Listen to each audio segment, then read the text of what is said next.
Okay, listen, Ammar. But I God put me on this earth to win. He made me a winner.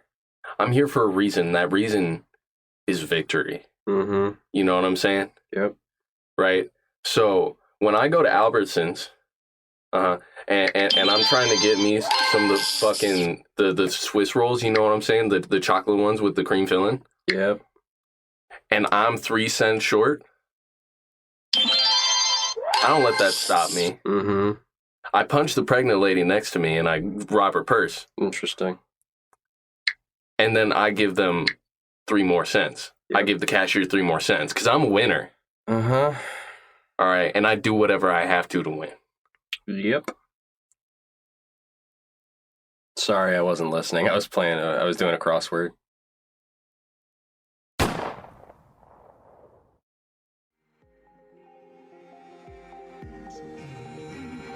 Welcome to the No Experience Podcast, where 2 dudes who are afraid to be left behind are on a quest to talk about anything and everything.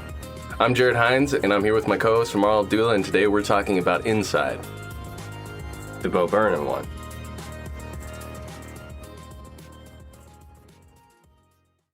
All right, Ammar.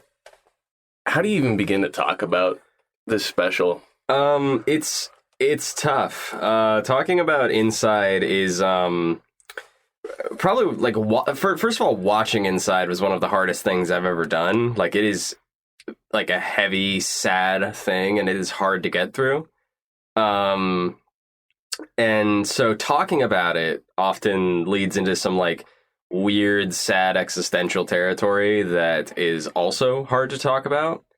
So I guess as a good place to start, right, is probably, what did you think of Inside? How'd you like it? Real quick, I feel the need to mention, once again, like, spoiler warning. If you haven't watched Inside, go watch it. It's more than just a comedy special. It is the best piece of pretty much anything that was released during and on account of quarantine. It is very fucking good, and it actually is something best experienced for the first time. So if you haven't seen Inside, stop watching this episode. It's on Netflix. Go there, watch it. Yeah, watch the whole thing, then come back, and you'll understand why people have kind of been raving about this special.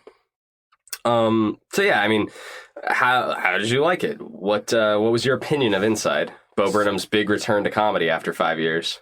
So I loved it, right? Because like it was uncomfortable at times because it like hit some sore spots, but even some of the like darkest quote unquote jokes were still funny to me. Oh yeah, which I think is interesting because to me that's a sign that like the more you actually relate to these things, the funnier they are. So like if you were completely on like the level and experience the things that Bo Burnham had and was talking about in this special, I feel like it would just be purely funny to you. It would just be hilarious. Yeah. But when it comes to those parts that you haven't, those are where it's like, oh shit. Yeah, it's very much like a dark look into the disturbed mind of a person who got famous and kind of seems to regret it. It's interesting. I was probably more excited when I found out that Bo Burnham had come back to do a little bit more comedy after 5 years, because Make Happy, his last special that came out in 2016, was like a huge part of my life. Like, I really love that special. It touches on a lot of ideas and thoughts that are expanded upon in Inside, like namely like the natural cost of fame and like the anxiety that can come with it, and like the really deep, dark feelings that constantly having eyes on you can evoke in people, particularly people like Bo, who are like incredibly mentally ill, like you can tell. And a lot of that was touched on in Make Happy, especially in the last song, and it's something he's been talking about as long as he's been making specials, but really, really digs into it in Inside, because, you know, there's no audience to judge him for what he's saying. He can just let loose and say all the shit that maybe he wouldn't have normally said. And so it's a fucking visceral experience. Like listening to him talk about the cost of fame and the effect it has had on him is like, it's heavy. It is a heavy thing to listen to. And just having a medium where you don't have to have like an audience directly in front of you, right? You just get to make a thing, and without those limitations of like pressure, that like immediate pressure that somebody's watching you, right? Very freeing. And I think like that's one of the things about like people who get really big, artists who get really big, right? And then they like hit peak, and then their popularity like falls off. Yeah. After that fall off, they start doing more creative shit. Oh, absolutely. Because there's less pressure now. They've hit their peak. They've come down. They've made their place. Now it's just like it's all them. You see it with Skrillex nowadays too. Oh yeah. Where before it was very like grindy and up and just like in your face. Yeah, a very grimy dubstep pop sound. Yeah, it was very. It was appealing to the popular audience and the popular taste of the audience, right? But nowadays, if you look at the stuff that Skrillex is making nowadays, a lot of it is a lot more calmed down. Oh, yeah. Well, more experimental even. Yeah, like, it's experimental. Yeah. And a lot different than what he used to sound. Like, yeah, and you'll see that with anybody, right? Like, you know, one of my favorite artists, right? Kanye West, right?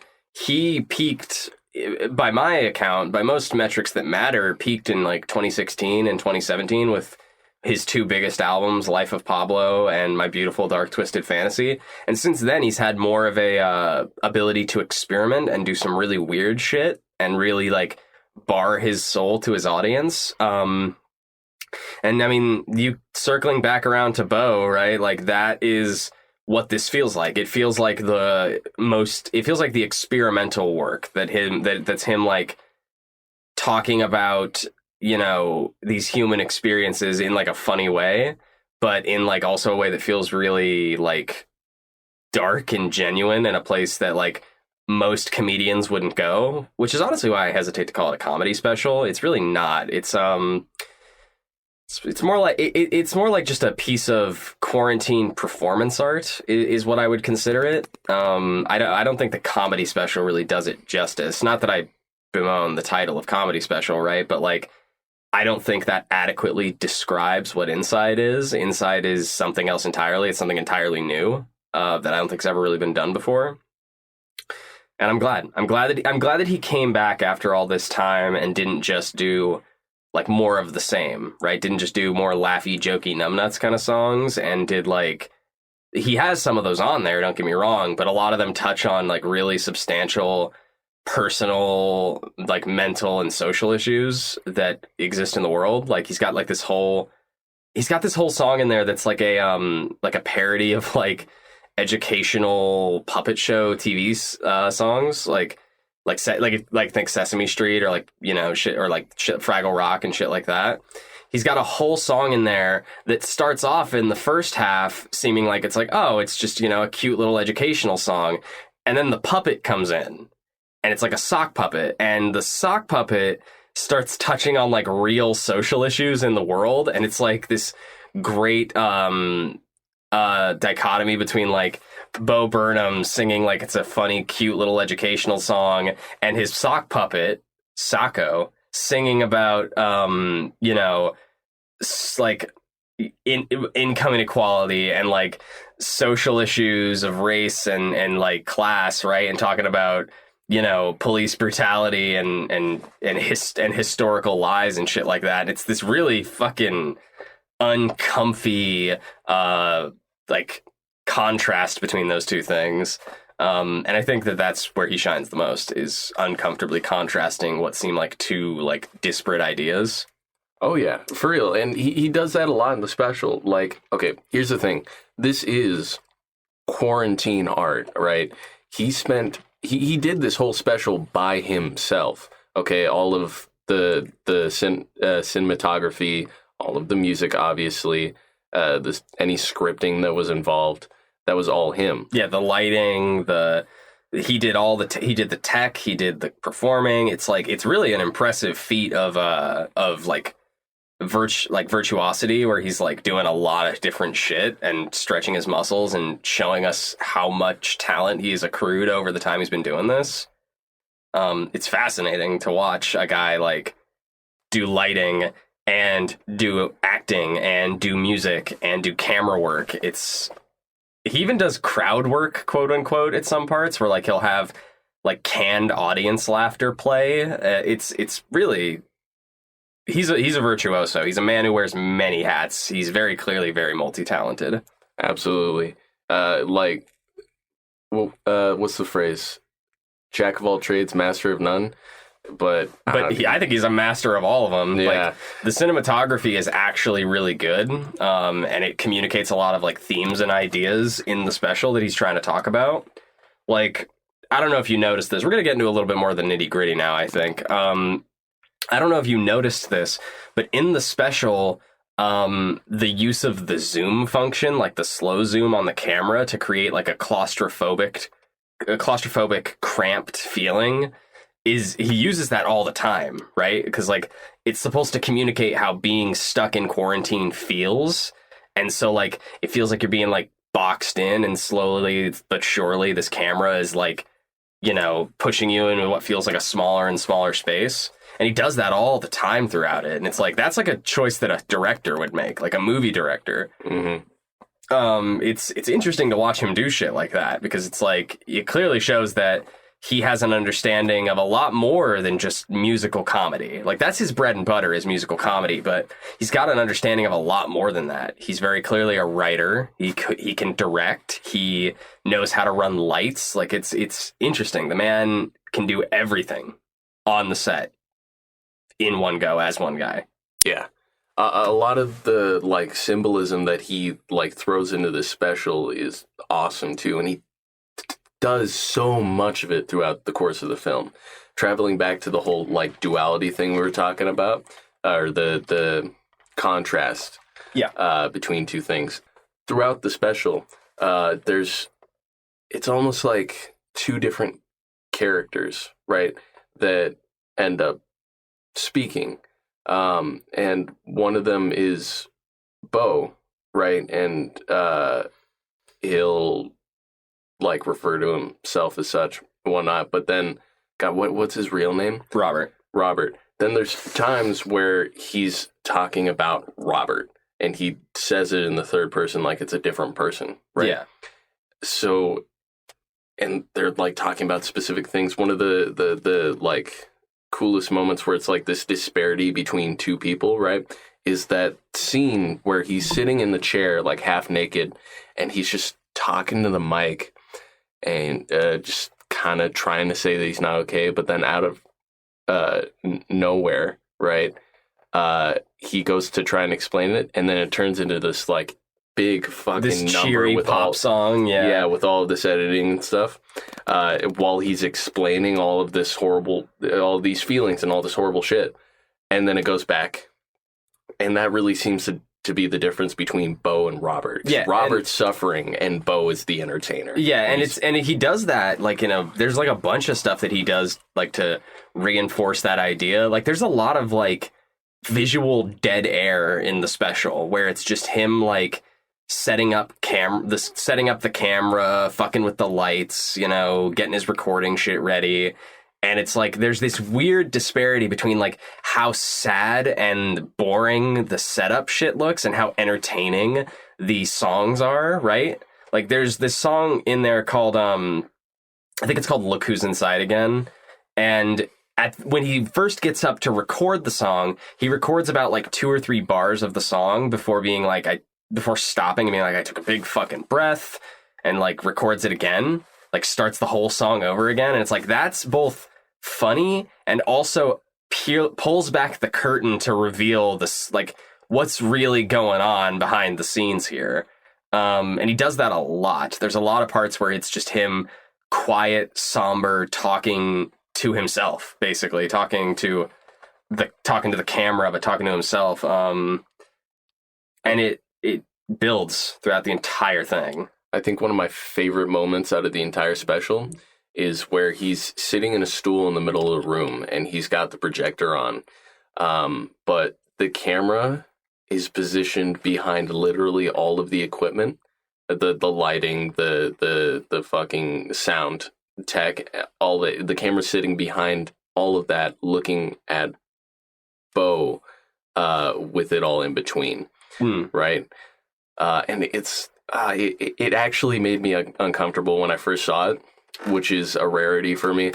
But he's just talking, he's trying to like say something, but he keeps getting frustrated because it's not coming out. And at one point he just like snaps, he drops the mic, he fucking pushes over some equipment and just walks out of the room, just yelling the whole time. Yeah. And he does, like, there's this part where he there's this part where he talks about, like, it's a similar scene where he's just kind of sitting by himself, and he says, I've been working on this for so long now that I don't know what I'll do when it's over, so I've decided it's just never going to be over. I'm just going to keep working on this forever. So I'm talking to nobody right now because nobody will ever see this. I'm talking to myself. And it's like, I think that scene sent like chills down my spine. Oh yeah. It was well done too visually.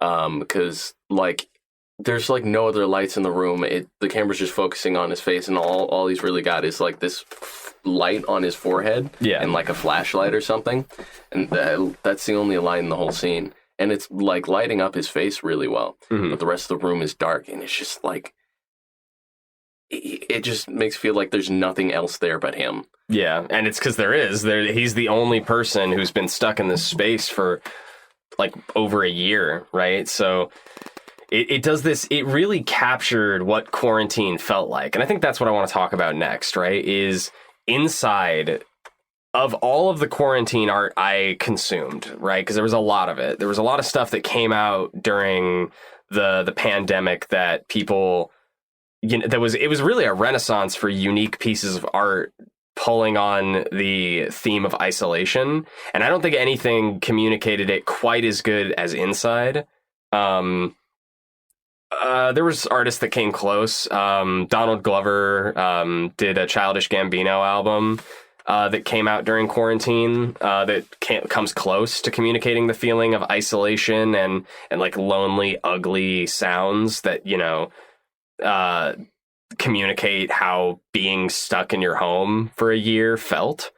But Inside, I think, does it better than anything else. It visually, with the music, it does everything it can to make you feel what he's feeling, and moreover, what you might have been feeling. I related to Inside because 2020 was one of the shittiest years of my life. 2020 sucked. Like, 2020 fucking did, like, so much stuff went badly that year. And I think quarantine had a lot to do with it. Being stuck in my house, fucking dealing with tech support tickets all day, right? Like, it was a miserable experience, and Bo Burnham has like taken my feelings of feeling like I've had a year of my life just taken, like stolen from me, what was supposed to probably have been the best year of my life, the year I turned 21, and just, it's gone, and I don't ever get it back, right? And that was why that special was so hard for me to get through, honestly. Like, I had to take a couple of breaks when I watched it the first time, because like it really pinned down and hit a lot of those emotional beats that I was struggling with, like the whole feeling of, where did this year go? I spent this whole year, my mental health declining rather than getting any better, stuck in a shitty apartment, just waiting for it to be over, right? Like, it was horrible, right? The feeling of being stuck in isolation is awful. Solitary confinement is one of the worst things you can do to a person. And that was what quarantine was for a lot of people. It was solitary confinement. And Bo, he recognized that. And that's something that he was going through, probably worse than a lot of us, because not only was he isolated and having his mental health slowly but surely decline because of it, he has people like watching him pretty much. Like, people are constantly being like, oh, when's Bo Burnham coming back? When's the next special coming out, right? And he's just stuck in this room, right? Knowing at the beginning of it that he was about to come back. He was about to release a new special. He talks about that. in the second to last song, he talks about how, like, you know, he stopped doing comedy, like live comedy for a while, because for like 5 years, because he was just not mentally well, right? And he got better, right? He improved himself over time. And then in 2020, January, he's like, I'm going to come back. I'm finally going to come back and play live comedy again. And then everything goes sideways. It's rough. It's an ugly little thing. And I feel like a lot of people had similar experiences to what happened to him. Yeah. I think kind of not playing devil's advocate, but like, oh, right. So the thing about the pandemic is we were all isolated and shit, and all this great art came out of it, and we were all suffering, but I feel like it is kind of hinting at the fact that we may not be isolated enough sometimes in our day-to-day lives prior to the pandemic. Sure. Because we're all so connected, we're so in each other's faces and everything. But we don't really give ourselves enough alone time, right?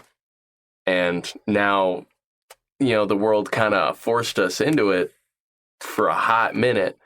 And obviously we've gotten super sick of it, but like we've seen so many really cool things come out of it in regards to these creations. So I think it's a nice idea to ponder whether or not we should take something out of this, in that we should give ourselves more time to ourselves. Maybe. I mean, that's something that I have been thinking about, is like, oftentimes I'm looking back at 2020 and I'm like, man, what a waste. What a fucking waste that's just, you know, that entire year just gone, right? You know, I now have one less year of my life, right? That's my usual thought about it, right? But I'm trying to think positively and be like, I learned a lot, right? Like, you know, I got more comfortable with the idea of being by myself, you know, and you know, I think that's something that's valuable and something that has kind of been lost with the advent of, like, you know, the constant connection and the constant like being plugged into other people's lives, right? Like, quarantine taught me to be alone and to be okay with it, right? And I'm grateful for that lesson, right? And I'm grateful for the great art that came out of it. I'm grateful for a number of things that the quarantine did, right? Without it, we never get inside, which is, you know, like I said, the most impressive thing I've ever fucking seen, pretty much. So I think, honestly, the only way that I can look back at that year without just getting furiously angry is to consider the positive bits and pieces that came with it, you know? I think that's a headspace that a lot of people are in, is that it's like a year that is just might as well not have even happened, right? If not for the brilliant artistic projects and the drive towards improving our own mental health, which is something that a lot of people finally did last year. Yeah, it was a rough time, but I think something that we can all learn a little bit from. Mm-hmm. I feel like one of the most interesting things that we learned in America was precisely how many people do not give a shit about other people. Mm-hmm. I feel like that was a very important thing to have confirmed.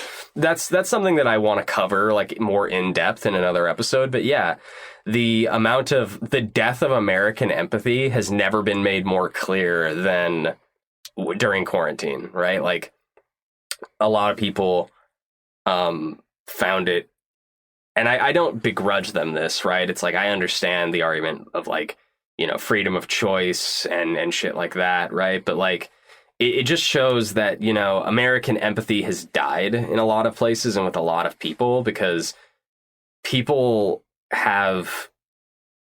lot of people have given up on the idea that they need to empathize with others, right? Because you had these people refusing to wear masks and you know, going out and going about their shit like normal, when, like, high risk people are still maybe gonna die from this, right? Like, it was, and now you got people like refusing to get vaccinated and shit like that, but still not wearing masks, right? So it's like this ugly little thing where it's like people have lost the plot so hard when it comes to empathizing with your fellow man, right? Having like the general love of humanity and knowing that like this may not kill me, but it might kill my neighbor's kid who has asthma, right? Like it might kill it might kill my coworker's boyfriend, right? Like who, is immunocompromised, right? Like it was this whole death of empathy thing. And it's like, yeah, we'll cover that in a bit more detail. Where I think it started and like how we can maybe make a move back towards the American spirit of empathy, but it's a bit too heavy of a topic to cover in this episode, I think. I agree. That's it. We've got a few minutes left to spare. So, how do you think we should close off this conversation? I think the best way to close off this conversation is something of a lighter topic, something of a lighter analyzation of Inside. What was your favorite song off the special? Oh, fuck. Oh.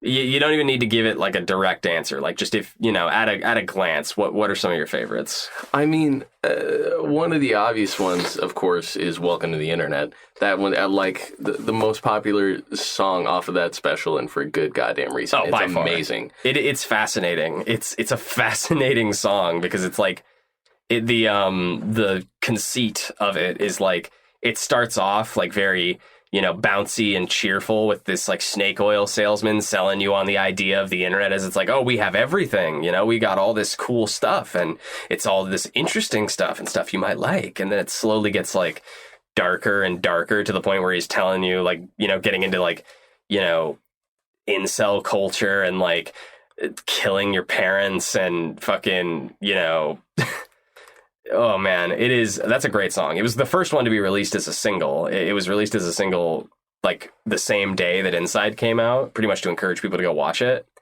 Welcome to the Internet is awesome. If you listen to nothing else off of Inside, go listen to Welcome to the Internet.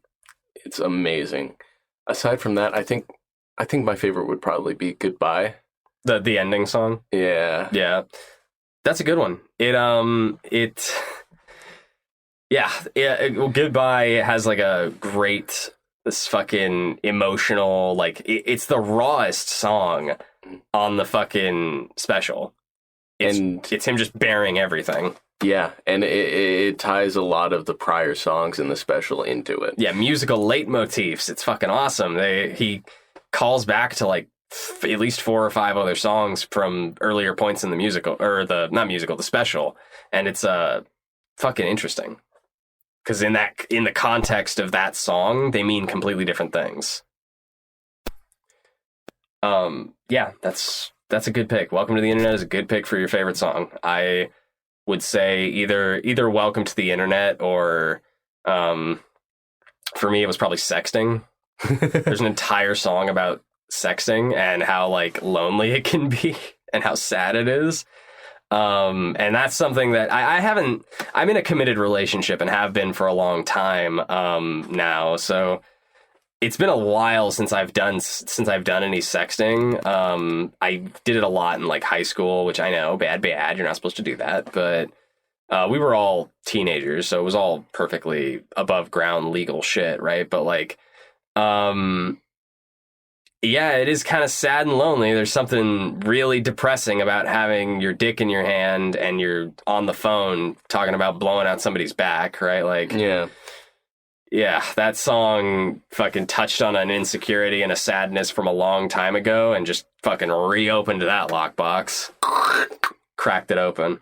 Yeah, and sexting, I will never get over how fucking tight it is when he says AT&T. Yeah, it's so fucking. There's this great. It sounds like a professionally produced like romantic pop song from the early 2000s. Like you could easily see a similar song being written by like Usher or Lupe Fiasco or like any of the other big R&B singers from the early 2000s. It's It's good. It's a good song. All the songs are good, but those are the ones that immediately come to our mind. The best thing you can do, my friends, if I may offer some unsolicited advice, is to go and just listen to Inside. Go, if you don't watch it, listen to it at least. It's on Spotify, right? Yeah, all the songs are on Spotify. It's absolutely worth checking out. Yeah, and it's good. It's even good if you're just consuming the songs in an album form like that. Oh, yeah. Look, Ammar and I both, since we have finished the special, have been listening to the music fucking nonstop. Pretty regularly, yeah. I drive Jared to and from our recording sessions, and he lives about 45 minutes out from where I live. So, we'll often listen to the entire album just on the way there and back. Because, it's just a fun fucking album. It's just a good series of songs. Bo Burnham has done a great thing. Bo Burnham is always worth our time. Absolutely. I can only hope that he continues to make music. But Inside has an implication that he might not. But we'll see. Only time will tell. You ruined my transition. Did I? Segue, yeah. Oh, I'm sorry. Yeah, I was going to be... I said, Bo Burnham is always worth our time. And then I was going to be like, speaking of time... well, speaking of time... Thank you for watching the No Experience podcast, or listening, rather. We're glad to have you. We hope you subscribe if you think we're worth it. We hope you leave a like on this episode. It does help us a lot. Social media, we're on Twitter, at the Dongan Man, which is Ammar's Twitter. Yeah, I'll regularly post updates and shit, letting you guys know when episodes come out, keeping you up to date. Same thing we got a Facebook page, yes, at the No Experience Podcast. You can follow us there. Yes, sir. You can also give us fellatio if you like. Mm-hmm. If you want, that'd be nice. Yeah. Just a little bit of head would be cool.